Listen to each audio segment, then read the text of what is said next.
13 long years and many ongoing characters taking the mantle of being a symbiotic tongued baddie, Eddie Brock has finally returned to his original symbiotic persona, Venom. If you guys haven't seen my discussion about my Venom returning back to evil discussion, I recommend watching that first before this, as this is still relevant here.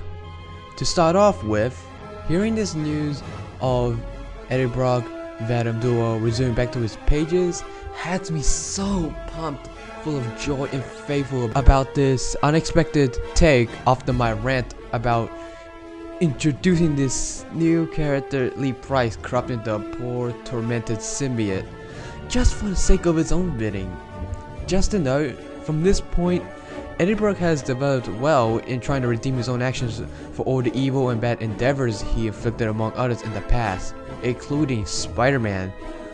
Furthermore, even if there's a slight possibility of Venom and Eddie Brock reverting back to its old usual villainous ways, it's still rather a slim by a long mile regarding the amount of good that is desired, and especially during Brock's time with his other two status quo.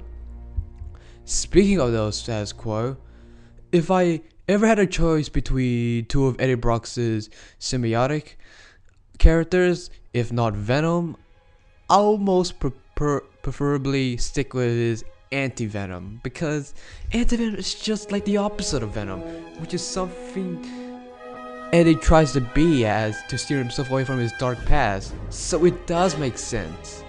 The reason why I don't have much preference for Toxin is because it's nothing more than a lazy attempt to get back to his status quo after the extinguish of the anti-Venom symbiote, but in the most horrendous way possible, and the biggest ridiculous bitch slap to the fans. At least that's how I see it from my perspective.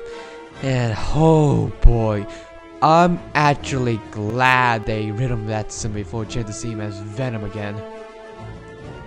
I can almost guarantee that seeing Eddie Brock resuming his days as Venom in later months, or at least a few weeks, will get the fans roaring mad in happiness, because both of these characters made such a huge impact among the fan base.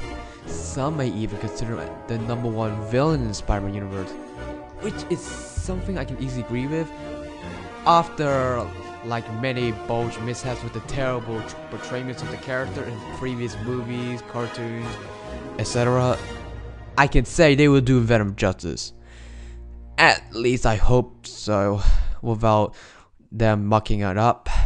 Ultimately, since both Eddie and Venom has grown to become good during the time they were separated years ago, I believe, despite the obvious villainous look of Venom with this freaking evil smile, I believe Eddie Brock will stay true to his sworn memorials of justice along with the Venom symbiote, who intends to follow the same morality for the sake of it. What are you guys' thoughts about Eddie Brock's return with his other? Are you guys excited for the one true Venom finally return back to its lethal protector status? Be sure to give your opinions in the comments below, and don't forget to like, share, subscribe. Until then, I'll see you all next time.